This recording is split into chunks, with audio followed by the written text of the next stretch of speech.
그들이 아침에 지나갈 때 무화과 나무가 뿌리째 마른 것을 보고 베드로가 생각이 나서 여짜오되 라삐여 보소서, 저주하신 무화과 나무가 말랐나이다.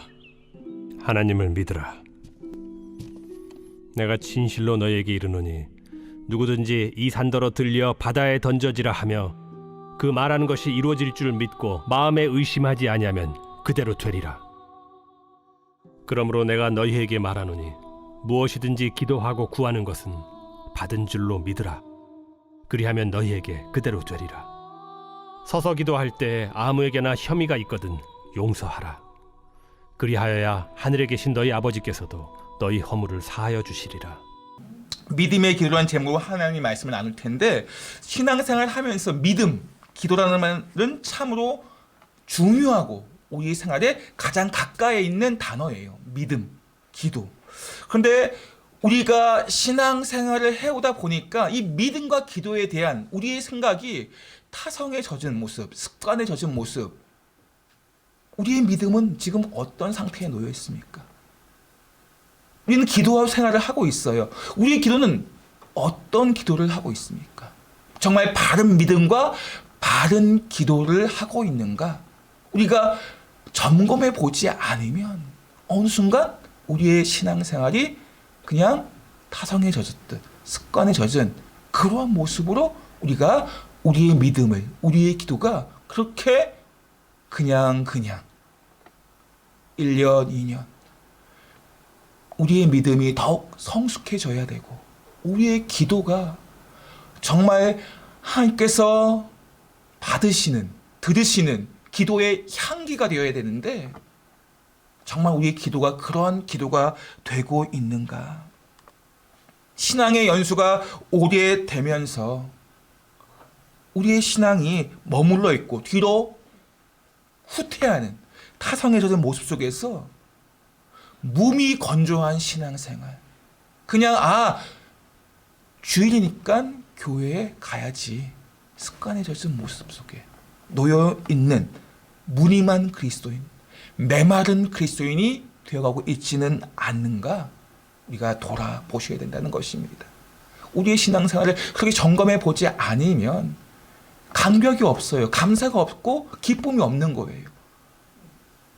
우리의 믿음을, 우리의 기도 생활을 점검해 보시면서 감사와 감격과 기쁨이 있는 신앙생활이 될 때 교회에도 달려오고 싶은 거예요.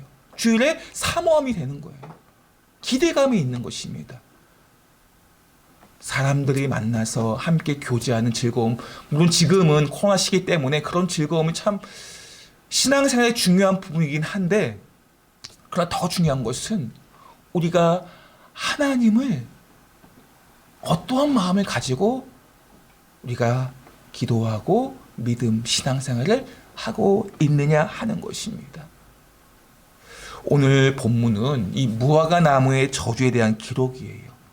예수님께서 무화과 나무를 저주하시자 곧 마르게 되었다고 기록되어져 있는데, 이 무화과 나무의 비유의 목적은 겉은 풍성한, 잎사귀로 풍성하지만 열매가 없는 그러한 삶을 향해서 겉모습은 화려하고 열심히 있는 신앙인처럼 보이지만 그 안에는 메마른 그리스도인, 바른 믿음, 바른 기도 생활이 없어요. 그냥 타성에 젖어, 습관에 젖어 신앙생활에 나가는 모습, 그런 모습은 결코 열매를 맺을 수가 없어요. 생명의 통로가 될 수 없다는 것입니다. 우리에게 주신 삶의 여러 가지 목적이 있지만 가장 중요한 목적은 생명의 통로가 되는 것입니다. 근데 우리가 메말라 있는데 어떻게 생명의 통로가 되겠습니까? 타성에 젖은 신앙생활을 하고 있는데 어떻게 생명을 살리는 그 일에 쓰임받을 수 있겠습니까? 바른 기도 생활, 바른 믿음 생활을 통해서 건강한 그리스도인이 되어갈 때 우리가 우리를 통해서 생명의 역사가 있게 되는 것입니다. 오늘 우리의 믿음, 우리의 기도 함께 생각해서 믿음의 기도를 우리가 드리고 있는가? 말씀 마가복음 11장 24절 말씀 보겠습니다. 시작. 그러므로 내가 너희에게 말하노니 무엇이든지 기도하고 구하는 것은 받은 줄로 믿으라. 그리하면 너희에게 그대로 되리라. 아멘. 뭐 신앙생활 하시는 분이라면 이 말씀 같이 내가 무엇인지 기도하고 구하는 것은 받은 줄로 믿으라. 그리하면 너희에게 그대로 될 것이다. 정말 이게 힘이 되는 말씀이고 기도 생활에 뭔가 큰 동기부여가 되는 말씀 아니겠습니까? 내가 기도하면 믿으면 그대로 될 것이다. 정말 우리에게 큰 은혜와 동기와 기쁨을 주는 말씀인데 조금 더 정확하게 이 말씀을 우리가 이해해야 한다는 것입니다. 믿음의 기도가 무엇인가? 믿음의 기도가 무엇인가? 크게 세 가지로 나눠서 우리가 함께 나눌 텐데 첫 번째 볼까요? 함께 읽어볼까요? 시작. 신실해지는 기도. 믿음의 기도는 신실해지는 기도. 믿음을 다른 말로 말해서 신실이라고 말할 수 있겠어요. 헬라어로 피스티스라고 하는데 믿음이라는 성경의 단어 나왔을 때 그것을 신실로 대체해도 그 의미가 통한다는 거예요. 아니 더 깊은 의미로 와 닿기도 합니다. 믿음의 기도는 그래서 신실해지는 기도다. 이 신실해지는 기도는 결코 헛된 것을 구하지 않습니다. 자신의 욕심, 욕망을 구하지 않습니다. 일억천금을 바라지도 않아요. 거짓된 것, 헛된 것을 구하지 않습니다. 오직 진리의 말씀 안에 참된 것을 구하는 것이 바로 신실해지는 기도라는 것입니다. 이렇게 우리가 신실해지는 기도를 하나님께 구할 때 하나님께서는 응답해 주시는 거예요. 왜요? 그 신실해짐 안에는 참된 것이기 때문에 이 참된 것, 진리 안에 구하는 참된 것은 결국은 사람을 살리고 생명을 살리고 누군가에게 유익하고 무엇보다 하나님의 뜻을 위해서 사용할 것이 분명하기 때문에 신실해지는 기도는 그렇습니다. 물질을 주어도 이 물질을 자기의 욕심을 위해, 자기의 즐거움을 위해 사용할 수 있겠죠. 그러나 신실해지는 기도는 우선적으로 하나님의 뜻이 무엇인가? 이웃을 향해서 다른 사람들을 유익함을 위해서 사람을 살리는데 그 물질을 사용한다는 것입니다. 그렇기 때문에 하나님께서 계속 부어주시는 거예요. 그 기도에 응답하시는 것입니다. 그러나 신실해지지 않는 기도, 우리가 헛된 것을 구하는 기도, 그러한 기도를 할 때 하나님께서는 들으시지 않죠. 아니 혹시 내가 헛된 것을 구했음에도 불구하고 그것이 응답되었어요. 그것이 하나님께서 주신 것일까요? 아니에요. 하나님께서 주시지 않은 것은 결코 나에게 유익하지 않아요. 오히려 나에게 해가 될 수가 있어요. 헛된 것을 구하는 기도는 그렇습니다. 믿는 대로 구하면 된다. 오늘 말씀이 그런 말씀의 맥락이 아니라는 거예요. 헛된 것을 내가 믿고 기도한다면 그것이 응답되어질까요? 그것이 오늘 본문의 말씀입니까? 그렇지 않다는 것. 그것은 착각이라는 것입니다. 헛된 것, 내 욕심의 것을 구할 때 그것은 내가 얻었다 할지라도 오히려 나에게 문제가 생기는 것입니다. 하나님께서 주신 것이 아니면 나에게 유익하지 않음을 아셔야 돼요. 오히려 나와 다른 사람에게 피해가 될 수가 있어요. 대표적으로 로또가 그래요. 로또가 일확천금을 꿈꾸는 그 로또와 90% 이상이 98%가 로또로 말미암아 가족 간의 관계가 깨어지고 오히려 그 삶을 피폐하게 만드는 것을 보게 됩니다. 헛된 것을 구하는 그것이 나에게 주어졌다 할지라도 나에게, 사람들에게, 이웃에게, 가족에게 결코 유익하지 않다는 것입니다. 형제와 가족이 관계가 끊어지고 무너지는 그런 일들이 헛된 것을 구할 때 우리에게 나타날 수가 있다는 거예요. 기도는 헛된 것을 구하는 것이 아니라 신실해지는 기도, 욕심이 아니라 참된 것을 구하는 기도, 그것이 바로 믿음의 기도입니다.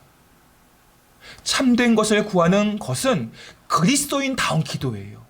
우리가 그리스도인이라고 말하고 있지 않습니까? 정말 근데 그리스도인다운 삶을 살고 있습니까? 참된 기도, 참된 것을 구하는 사람은 그리스도인다운 것을 구하게 되고 있습니다. 그리스도인다운 것은 무엇입니까? 하나님의 이름에 합한 것을 구하는 거예요. 말씀 요한복음 14장 14절 볼까요? 시작. 내 이름으로 무엇이든지 내게 구하면 내가 행하리라. 이 말씀도 똑같아요. 우리가 참 이 말씀 마음에 든다라고 할 거예요. 무엇이든지 내가 구하면 내가 행하리라. 이것은 이 말씀 자체도 중요하지만 더 앞에는 내 이름으로 누구의 이름입니까? 하나님의 이름으로 무엇이든지 구하라. 하나님의 이름에 합당한 것을 구하는 거예요. 그분의 성품에 합당한 것을 구하는 것입니다. 그러한 기도 제목은 무엇이든지 구하면 그대로 응답된다라는 것입니다. 우리의 기도가 하나님의 이름에 합당한 것을 구하는 기도, 그러한 기도는 하나님께서 반드시 응답하신다는 것입니다. 우리의 기도가 신실해지는 기도, 참된 것을 구하는 기도, 하나님의 이름에 합당한 믿음의 기도를 되시기를 예수님 이름으로 축복합니다. 두 번째로 믿음의 기도 한번 볼까요? 시작. 신뢰가 있는 기도. 믿음의 기도는 신뢰가 있는 기도. 우리가 기도 제목하면 이것이 빨리 응답되어지길 원합니다. 마치 자동 판매기처럼 돈을 넣으면 자동 판매기에서 물건이 나옵니다. 우리의 기도를 넣으면 응답이라는 물건이 나온다고 생각을 한다는 거예요. 그렇게 되어야 한다고 생각합니다. 그런데 정말 기도가 하나님께 드려지면 다 응답되어집니까? 내가 원하고 소망하는 기도 제목, 그것을 기도하며 응답되어집니까? 물론 그렇게 응답되어진다는 것조차도 감사한 일이지만, 그러나 응답되지 않아도 우리가 실망할 필요가 없어요. 기도의 핵심은 응답에 있지 않아요. 응답 정말 우리가 바라고 소망하는 바이지만 기도의 핵심은 응답이 아니라 우리를 책임져 주시는, 전지전능하시고 우리를 인도하시는 그 하나님에 대한 신뢰예요. 신뢰. 기도의 핵심은 우리를 책임져 주시는 하나님에 대한 전적인 신뢰. 이게 기도의 핵심이에요. 이것이 신뢰가 있는 기도. 내가 저 사람 믿었어요. 그런데 내가 신뢰해서 뭔가 일을 맡겼어요. 그런데 이 사람이 자기의 뜻대로 내가 생각하는 바는 다르게 뭔가 하고 있어요. 신뢰가 가지 않아요. 그러면 우리는 신뢰를 끊어버리고 더 이상 관계를 맺지 않아요. 그런데 하나님을 향해서는 우리가 그 신뢰가 끊어져서는 안 된다는 것입니다. 내가 기도했지만 응답되지 않았다 할지라도 하나님께서 응답하지 않으시니까 다른 방법을 찾아봐야지. 하나님을 향한 신뢰를 끊어버리고 사람을 찾고 세상을 향해 나아가는 그러한 모습이 되어서는 안 된다는 것입니다. 하나님에 대한 전적인 신뢰, 그 전적인 신뢰가 우리의 삶을 온전한 삶으로 믿음의 기도로 나아갈 수 있도록 우리를 인도한다는 것입니다. 말씀 마태복음 6장 31절에서 34절 말씀 볼까요? 천천히 읽겠습니다. 시작. 그러므로 염려하여 이르기를 무엇을 먹을까, 무엇을 마실까, 무엇을 입을까 하지 말라. 이는 다 이방인들이 구하는 것이라. 너희 하늘 아버지께서 이 모든 것이 너희에게 있어야 할 줄을 아시느니라. 그런즉 너희는 먼저 그의 나라와 그의 의를 구하라. 그리하면 이 모든 것을 너희에게 더하시리라. 그러므로 내일 일을 위하여 염려하지 말라. 내일 일은 내일이 염려할 것이요 한날의 괴로움은 그날로 족하니라. 아멘. 많은 그리스도인의 기도 제목이 무엇을 먹을까, 무엇을 마실까, 무엇을 입을까, 이 세 가지에 묶여 있지는 않는가? 분명히 중요한데 여기에 묶여 있으면 정말로 믿음의 기도를 해야 함에도 불구하고 하지 못한다는 것입니다. 의식주의 노예가 되는 그러한 어리석은 그리스도인의 삶을 살 수가 있다는 거예요. 공중의 새보다 이 땅의 그 어떤 것보다 귀한 존재가 바로 우리입니다. 우리. 그렇다면 먹고 사는 것에 대해서 우리가 물론 기도해야지만 기도의 핵심이 되어서는 안 된다는 것입니다. 먹고 사는 것에 대해서 기도해야 하지만 믿음의 기도는 그것을 책임져 주시는 하나님에 대한 신뢰예요. 신뢰. 그리고 우리는 먼저 그의 나라와 그의 의를 구하는 마태복음 6장 33절 말씀, 너희는 먼저 그의 나라와 그의 의를 구하라. 그리하면 이 모든 것을 너희에게 더하시리라. 우리의 먹고 마시고 입고 우리의 삶을 책임져 주시는 하나님에 대한 전적인 신뢰를 가지고 우리는 이제 먼저 그의 나라와 그의 의를 구하는 거예요. 이것이 바로 믿음의 기도를 하는 사람의 고백입니다. 이 믿음의 고백이 우리의 삶을 솟게 하며 우리를 책임져 주시는 하나님을 경험케 한다는 거예요. 6장 34절 말씀 한번 읽을까요? 시작. 내일을 염려하지 말라. 내일은 내일이 염려할 것이요 한날의 괴로움은 그날로 족하니라. 내일을 염려하지 말라. 왜 염려하지 말라고 하십니까? 내일은 내일이 염려할 것이요. 내일은 결코 사람의 주인이 될 수가 없어요. 우리의 삶의 미래의 모든 삶의 주인은 하나님이세요. 내일의 주인 대신 하나님께서 내가 염려하는 것을 대신 염려하신다는 거예요. 생각해 보세요. 우리가 염려하면 그 문제가 해결됩니까? 아니잖아요. 물론 기도해야 하지만 내가 염려하는 것, 내가 걱정하는 것, 그것을 하나님이 염려하고 걱정한다면 이것은 어떻게 보면 하나님께서 염려하고 걱정한다 바른 표현은 아니지만 우리에게 적용해서 하나님께서 내 염려를 대신 염려해 주시고 내 걱정을 대신 걱정해 주신다면 그 염려와 걱정이 다 해결되어지지 않겠습니까? 오늘 하나님께서는 내일의 주인이신 하나님께 내일에 대한 염려, 걱정을 하지 말라고 하시는 것입니다. 우리의 내일에 대해서 다 하나님께 맡길 때 내일의 주인 되신 하나님께서 대신 염려하고 걱정하실 때 우리는 더 이상 내가 내 인생을 책임지려고 걱정하고 힘쓰지 않아도 된다는 거예요. 우리가 먼저 그의 나라와 그의 의를 구하는 삶을 살 때 우리의 삶은 내일 때문에 걱정하고 염려하는 것이 아니라 우리는 전적인 신뢰예요. 전적인 신뢰.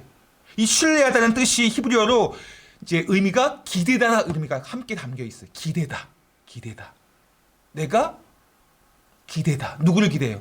하나님께 기대는 것입니다. 근데 그 기대가 내가 하나님께 기대할 때 때로는 하나님께 기대였음에도 불구하고 내가 생각하는 것 같지 않게 넘어질 때가 있어요. 그래도 역시 또 하나님께 기대는 거예요. 우리는 누군가에게 기대했을 때 넘어졌으면 기대지 않아요. 더 이상. 다른 사람을 찾습니다. 다른 누군가를 찾습니다. 그러나 우리가 하나님께 기대었을 때 우리의 상황이 내가 원하는 상황이 찾아오지 않고 넘어질 때가 있어요. 그것은 우리의 인생을 향한 하나님의 실수가 아니에요. 우리를 더욱더 아름답게 세워가게 하기 위해서 우리를 넘어지게 할 때가 있다는 거예요. 그럼에도 불구하고 우리는 하나님께 기대는 거예요. 이게 전적인 신뢰예요. 넘어져도 기대는 것입니다. 내가 하나님께 기대했어요. 근데 사망의 음침한 골짜기에 찾아왔어요. 그래도 또 기대는 거예요. 하나님만. 이것이 전적인 신뢰예요. 이러한 전적인 신뢰를 가지는 믿음의 기도를 드릴 때 우리 안에 평강이 찾아와요. 평안이 찾아옵니다. 이사야서 26장 3절 말씀 볼까요? 시작. 주께서 심지가 견고한 자를 평강하고 평강으로 지키시리니 이는 그가 주를 신뢰함이니라. 아멘. 이 다니엘의 세 친구 아시잖아요. 그 세 친구가 왕의 신상에 절하지 않기에 풀무불에 들어가야 됩니다. 그럼에도 불구하고 이 다니엘의 세 친구는 나는 절하지 않을 것입니다. 내가 풀무불에 들어갔다 할지라도 하나님께서 건져주실 것입니다. 그리 아니하실지라도 이게 바로 전적인 신뢰의 기도예요.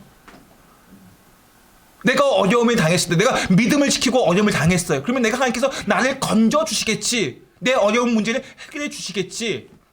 물론 해결해 주실 수도 있지만 그렇지 않을 수도 있어요. 오늘 다니엘의 세 친구처럼 전적으로 하나님을 신뢰했어요.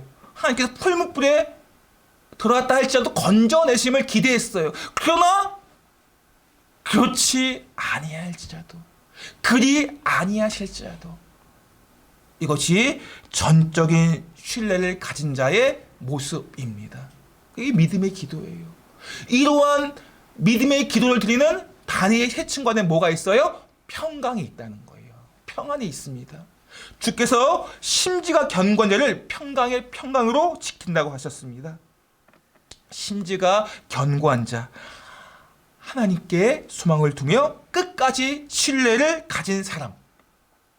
우리가 하나님께 소망을 두고 끝까지 주님을 신뢰하는 것, 이것이 바로 심지가 견고한 자. 이러한 그리스도인에 대해서 하나님께서 평강의 평강을 더해 주신다는 것입니다. 왜 우리가 기도하면서 마음이 불안하고 염려하고 걱정하십니까? 우리의 이 안에 심지가 견고한 자가 되셔야 돼요. 하나님께 소망을 두었다면 끝까지 신뢰하셔야 된다는 것입니다. 이것이 바로 믿음의 기도예요. 신뢰의 기도입니다. 이러한 기도를 하나님께서 받으시고 역사하신다는 것입니다. 사랑하는 성도 여러분, 넘어져도 하나님께 기대시기 바랍니다. 그때 하나님께서 그분의 뜻을 우리의 삶을 통해 끝까지 기대는 자에게 역사하신다는 것입니다. 참된 평강을 주신다는 것입니다. 우리 모두가 전적인 신뢰, 하나님을 끝까지 믿고 의지하는 신뢰의 기도를 하시는 우리 모두가 되시기를 예수님 축복합니다. 마지막 세 번째 함께 읽어볼까? 시작. 순종의 기도. 믿음의 기도는 순종의 기도입니다. 하나님께서는 말씀으로 우리에게 이야기하셔요. 우리는 기도를 통해서 하나님께 말씀드리죠. 그리고 기도를 통해서 말씀의 의미를 깨닫습니다. 우리는 말씀을 통해 내가 그 말씀의 의미를 깨닫게 된다면 깨닫는 것으로 멈추지 마시고 그 깨달음을 순종함으로 반응해야 한다는 것입니다. 우리는 맞다 이 말씀 하고 내 안에 그렇지 나에게 은혜가 주는 말씀.